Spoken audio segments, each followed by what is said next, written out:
देखिए सन 2019 का तीसरा सेट बताया जा रहा है, जिसके 6 नंबर तक के सब विभाग हो गए थे। आज की क्लास में तुम्हें 7वां नंबर बताया जाएगा। 7वें नंबर एक काम में 2 हैं, एक करना है लेकिन हम दोनों हल कर देते हैं। देखिए कह रहा है पहले का नंबर में कि द्विघात समीकरण। अब इसमें द्विघात तुम्हें दिखाई नहीं पड़ेगा, देखो आगे तो द्विघात समीकरण नहीं है। द्विघात समीकरण 1/a plus b plus x बराबर 1/a plus 1/b plus 1/x comma a plus b does not equal to 0 को गुणनखंड विधि द्वारा हल कीजिए। द्विघात समीकरण दिखाई पड़ रहा है तो इसको गुणनखंड विधि से हल कर लो। कौन कौन करेगा? गर्मी सब शांत हुई।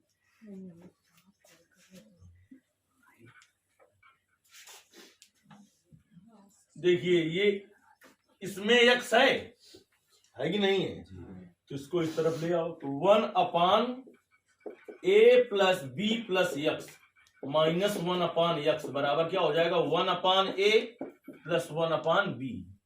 अब इसमें देखिए एलसीएम क्या हो जाएगा। अगर भिन्न भिन्न चीजें हों और दोनों अभाज्य हों तो एलसीएम वही हो जाता है। जैसे कि 2 और 3 का एलसीएम क्या होगा? दोनों का गुणा, दोनों का गुणा। और 2 और 4 का एलसीएम दोनों का गुणा नहीं होगा। होगा क्या? क्योंकि दोनों अभाज्य संख्याएं नहीं है। तो देखिए इसका एलसीएम क्या हो जाएगा? x a plus b plus x। तो इसका इसमें भाग दिया जाता है, हर का भाग एलसीएम में। तो इससे कट गया, कितनी बार गया? x बार। तो क्या हो गया? ये x माइनस x से x कट जाएगा, कितनी बार जाएगा? a plus b plus x बराबर, इधर अगर एलसीएम ले लिया जाए तो क्या होगा? A b. तो क्या आ जाएगा? a प्लस बी या b plus a। b plus आएगा और a प्लस b, दोनों बात एक है। अब देखिए क्या होगा? x अब गुणा कराइए अंदर, तो minus a minus b minus x बटे क्या होगा?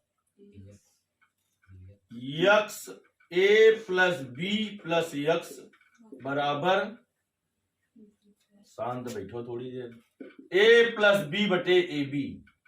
देखिए x से x कट गया, x से x कट गया, इससे माइनस कॉमन ले लें तो क्या आ जाएगा? a प्लस बी बटे x और a plus b plus x बराबर a प्लस b बटे ए बी।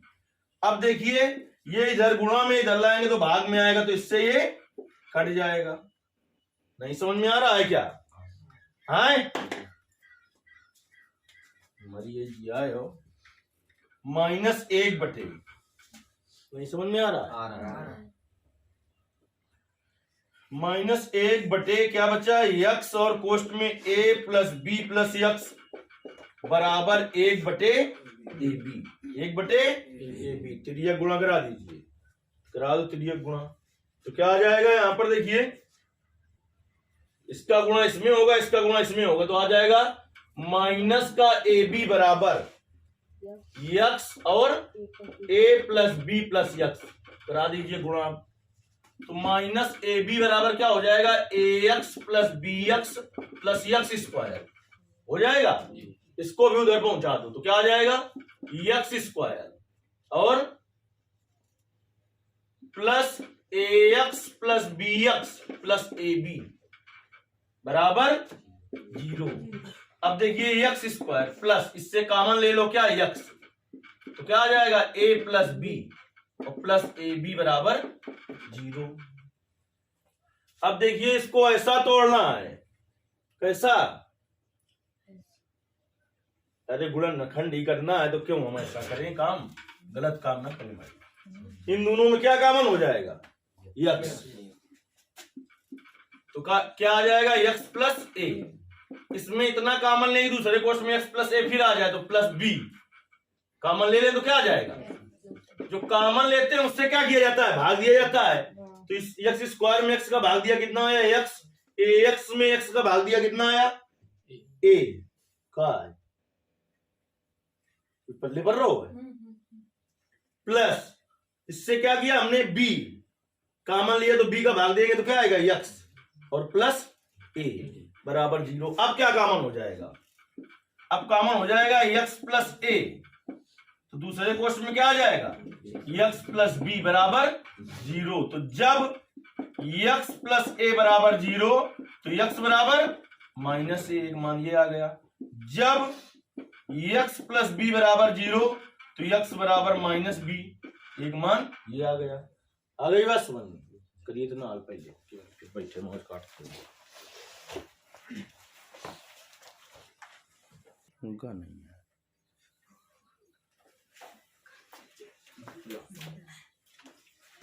देखिए इसके अथवा में एक प्रश्न लिखा हुआ है, तो अथवा में क्या होता है, जब अथवा लगा हो तो तुम एक ही करो चाहे तुम्हें दोनों आते हो। ऐसा क्यों, ऐसा इसलिए कि आपने दो किए क्योंकि आपने होशियारी दिखाई। अब अगर एग्जामिनर ज्यादा होशियार है तो फिर क्या करेगा, वो करना तो तुम्हें एक ही था, तो तुमने दो किया तो पहले वो सही वाले को काटेगा क्योंकि चेक तो एक ही करना है। गलत वाले को अगर उसने चेक कर दिया, मान लो ऐसा वो कर सकता है, उसके पास अधिकार है। तो इसलिए होशियारी इतनी न दिखाओ कि दो में करना है तो चाहे तुम्हें दोनों आते हो, लेकिन करो एक है जो तुम्हें ज्यादा आता हो। दोनों आते हो तो दोनों भी आते हो तो ये क्या करना है तुम्हें, क्योंकि 6 नंबर का अगर है अथवा लगा है तो एक में 6 नंबर मिलेंगे। ऐसा नहीं हो सकता है, कैसा नहीं होगा कि 6 उसमें भी दे दे 6 उसमें भी दे दे 12 नंबर दे दे। और इसके बाद जब बात आई जब कि उसको कहीं से करके नंबर लेना है, वो जब पेपर का टाइम आएगा तो हम तुम्हें बता देंगे।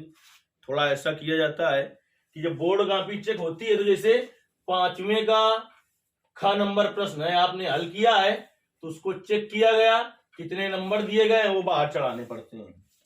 तो कहीं कभी कभी ऐसा होता है कि हाई स्कूल में तो कम छूट मिलती है, केवल लास्ट वाले 2 प्रश्नों में। इंटर में 4-5 प्रश्नों में निम्न में 5 हल कीजिए कहता है, 6 दिए होते हैं।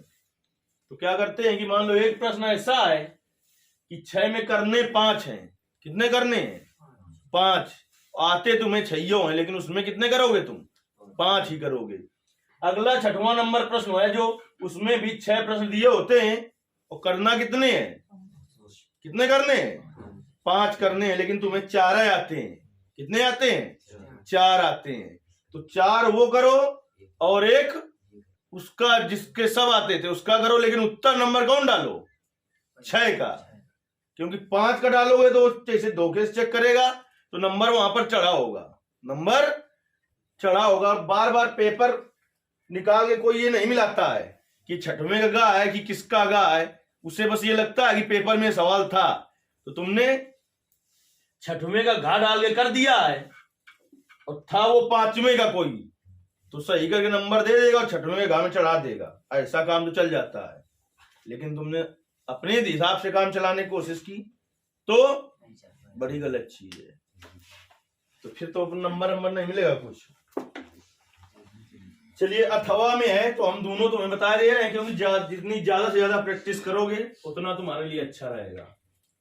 तो देखिए 7वें का हो गया था, अथवा में है ये द्विघात समीकरण x square plus kx plus 64 बराबर 0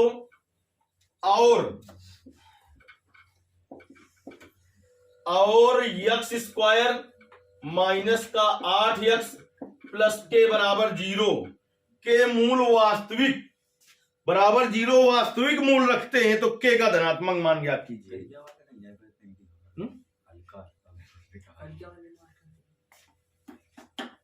चलिए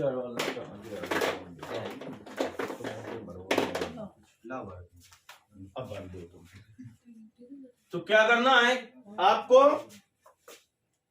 वास्तविक मूल रखते हैं तो के का मान ज्ञात करना। देखिए कल भी बताया था हमने, शायद एक दिन बताया होगा कि मूल वास्तविक किसमें किसमें होते हैं।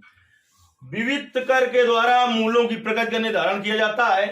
यदि b square minus 4ac greater than 0 तथा पूर्ण वर्ग हो तो मूल वास्तविक परिमेय और असमान होते हैं। यदि b square minus 4ac greater than 0 हो तथा पूर्ण वर्ग ना हो तो मूल वास्तविक अपरिमेय असमान होते हैं। वास्तविक इसमें भी आया और वास्तविक इसमें भी आया, क्योंकि केवल वास्तविक की बात की है उसने। और तीसरा बताया यदि बी स्क्वायर माइनस 4ac बराबर 0 तो मूल वास्तविक तथा समान होते हैं, तो वास्तविक इसमें भी आया, वास्तविक इसमें भी आया। चौथा नंबर यदि b square minus 4ac less than 0 तो मूल काल्पनिक होते हैं, यानी इसमें केवल नहीं इन दोनों में मूल वास्तविक होते हैं। तो जब कभी मूल वास्तविक केवल कहे तो कंडीशन लगाओ b square minus 4ac greater than or equal to 0। मूल वास्तविक कब है? जब बी स्क्वायर माइनस 4ac का मान 0 से बड़ा है तब वास्तविक है, बराबर है तब भी दो वास्तविक है, बराबर 0 है तब भी दो वास्तविक है मूल। अगर कह दे मूल वास्तविक तथा समान है तब प्रतिबंध लगाया जाएगा बी स्क्वायर माइनस 4ac बराबर 0, क्योंकि इसमें मूल कैसे है? वास्तविक परिमेय समान, वास्तविक अपरिमेय समान, इसमें वास्तविक एवं समान। जो वास्तविक एवं समान कह दे तब लगाओ बी स्क्वायर माइनस 4ac बराबर 0। और अगर केवल वास्तविक का है तो कौन सी कंडीशन लगाओगे? B square minus 4ac greater than or equal to 0, ये कंडीशन लगाओगे। यानी इसमें कहा है मूल वास्तविक है, तो यानी हमें कौन सी कंडीशन लगानी है? B square minus 4ac greater than or equal to 0, दोनों में। चलिए लिखेंगे समीकरण x square plus k x plus 64 की तुलना द्विघात के, अब लिखो दिखा रहा हूं, मानक समीकरण, द्विघात के मानक समीकरण ax square plus bx plus c बराबर 0 से करने पर कर दीजिए इससे तुलना।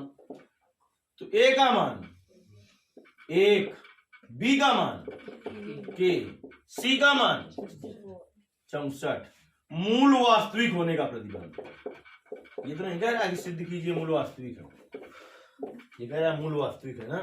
मूल वास्तविक होने का प्रतिबंध क्या होता है? मूल वास्तविक होने का प्रतिबंध b square minus 4ac greater than or equal to 0। B का मान कितना है? k, तो k स्क्वायर माइनस 4, a का मान 1, c का मान 64 greater than or equal to 0।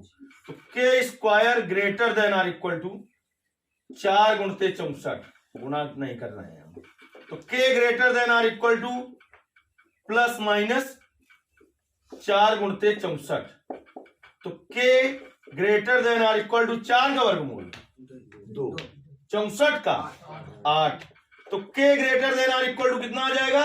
16। अब देखिए इस समीकरण की भी लिखेंगे समीकरण x square minus 8x plus k बराबर 0 की तुलना द्विघात के मानक समीकरण ax square plus bx plus c बराबर 0 से करने पर, तो a बराबर कितना आ जाएगा इसमें? 1, b बराबर माइनस 8, c बराबर k। फिर लिखेंगे इसमें मूल वास्तविक होने का प्रतिबंध, पूरा लिखेंगे जैसे उसमें भाषा रखी है। तो क्या हो जाएगा? B square minus 4ac greater than or equal to 0। तो देखिए b का मान माइनस 8 का स्क्वायर माइनस 4, a का मान 1 और c का मान k greater than or equal to 0, minus 8 का स्क्वायर का प्लस का 64 हो जाएगा, माइनस का 4k greater than or equal to 0, तो minus 4k greater than or equal to, plus में उधर क्या हो जाएगा? माइनस में, तो माइनस माइनस क्या हो जाएगा? प्लस, माइनस माइनस क्या हो जाएगा? प्लस हो जाएगा। तो k greater than or equal to क्या आ जाएगा? 64/4, तो k greater than or equal to क्या आ गया? 16। तो k बराबर कितना आ गया मान? k बराबर 16 के लिए इसके मूल कैसे हो जाएंगे? वास्तविक हो जाएंगे। k का मान अगर 16 होगा तो इन दोनों समीकरणों के मूल कैसे हो जाएंगे? वास्तविक हो जाएंगे। वास्तविक में क्या आ जाएगा कि मतलब 0 भी आ सकता है वास्तविक में बी स्क्वायर माइनस 4ac का मान, या 0 से बड़ा भी आ सकता है, तभी तो b square minus 4ac greater than equal to 0 लगाया गया। चलिए करिए।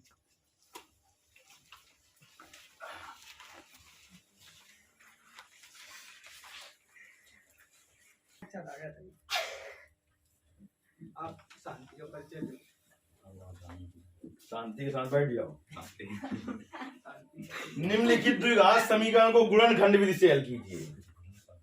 देखिए ये सवाल ऐसा है कि चाहे इतना होशियार लड़का हो, सीधे अगर उसने पहले नहीं लगाया लगा नहीं पाएगा।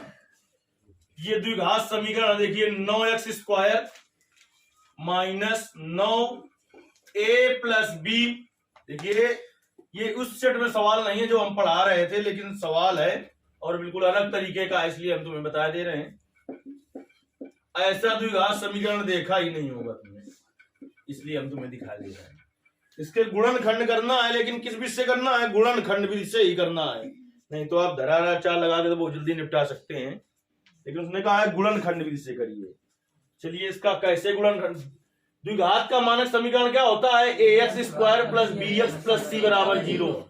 bx वाले पद को ऐसा तोड़ा जाता है कि जोड़ने घटाने पर चिन्ह सहित, अगर यहाँ पर प्लस है तो प्लस, माइनस है तो माइनस bx ही रहे, लेकिन जो तोड़ा है उसी का गुणा करने पर इसके गुणा के बराबर आए। यहाँ पर जो प्लस माइनस में acx स्क्वायर के बराबर, यानी माइनस के 9a plus b into x को ऐसा तोड़ना है कि जोड़ने घटाने पर तो इतने रहे, लेकिन गुणा करने पर इसके और इसके गुणा के बराबर आए, ऐसा तोड़ना है।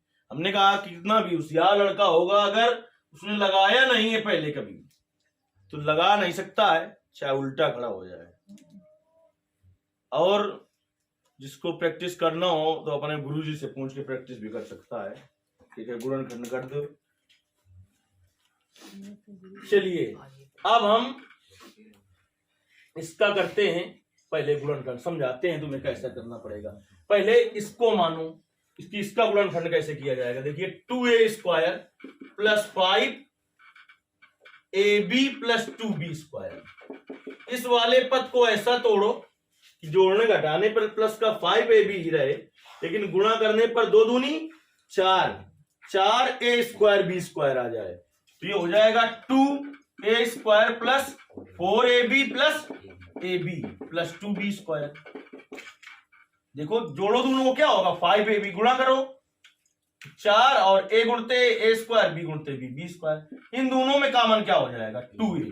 तो 2a का भाग देना है तो इसमें क्या बचेगा? a plus 2b। फिर क्या कॉमन ले कि a प्लस 2b आ जाए? b कॉमन ले लो, तो a प्लस 2b बराबर 0। अब क्या कॉमन हो जाएगा?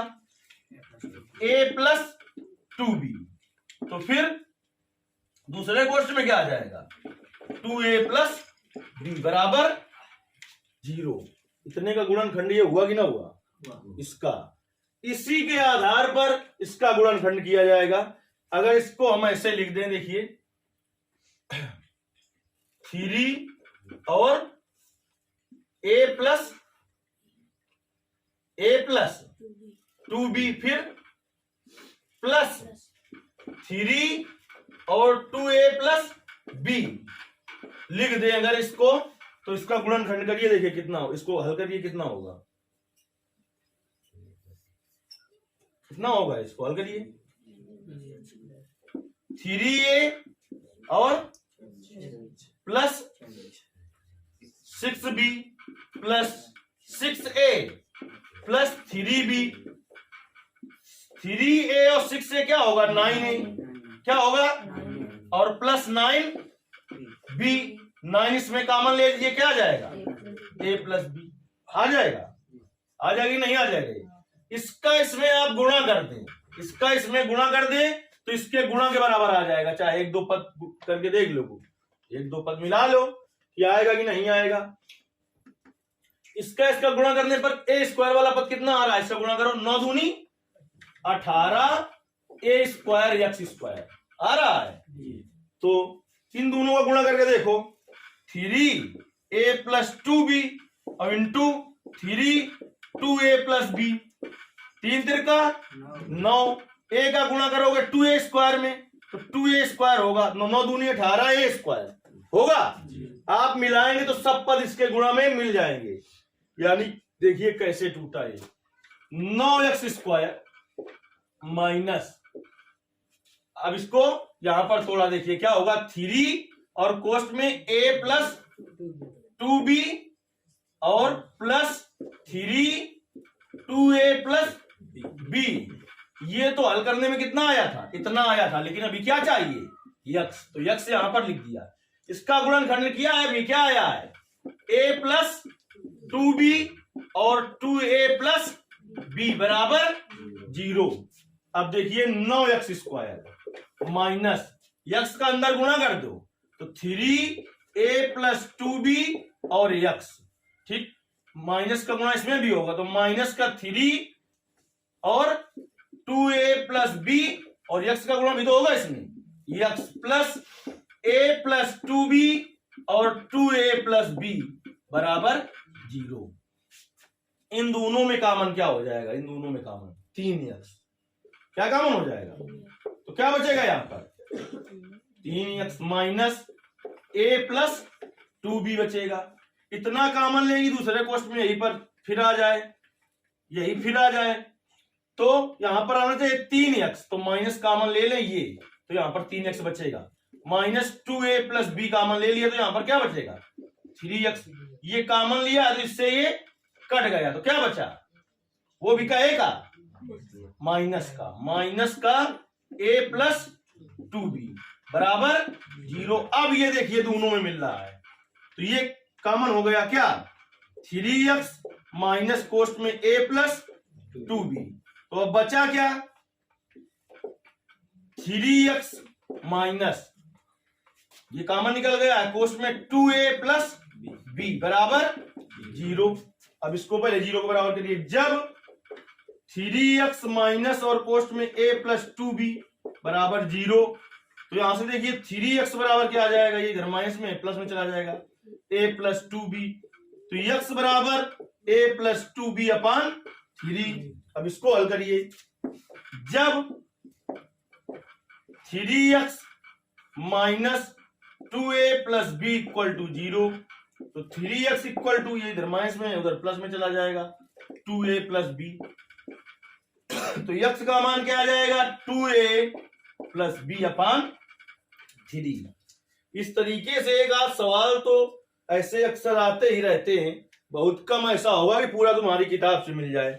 और इस तरीके का गुणनखंड आ गया तो चाहे आप द्विघात समीकरण हल करने के कितने भी मठाधीश हों, ज्यादा से ज्यादा अगर सवाल नहीं लगाए, केवल किताब से ही रटा है, तो आप उल्टा खड़े हो जाएं और खड़े ही रहें पूरे 3 घंटा, फिर भी इसको कर नहीं पाएंगे। इसीलिए अनुसार हल करना जरूरी है, लेकिन अनुसार से समझ में तभी आता है जब किताब से सूत्र जो चैप्टर के पढ़ाए गए हैं वो आपने अच्छे से पढ़ लिए हैं। नहीं कुछ पढ़े नहीं, तुम सीधे अनुसार पढ़ लो तो सब कुछ नहीं हो जाएगा। इसके पहले अगर कुछ थोड़ा बहुत पढ़ा है तो अनुसार से बात समझ में आएगी। इसलिए हर उस समस्या से सामना करने के लिए तैयार रहिए कि चाहे इतना कठिन सवाल आ जाए, जब उसकी तैयारी करोगे तो सरल की अपने आप हो जाएगी। ठीक ना हो तब फिर हमसे बता देना।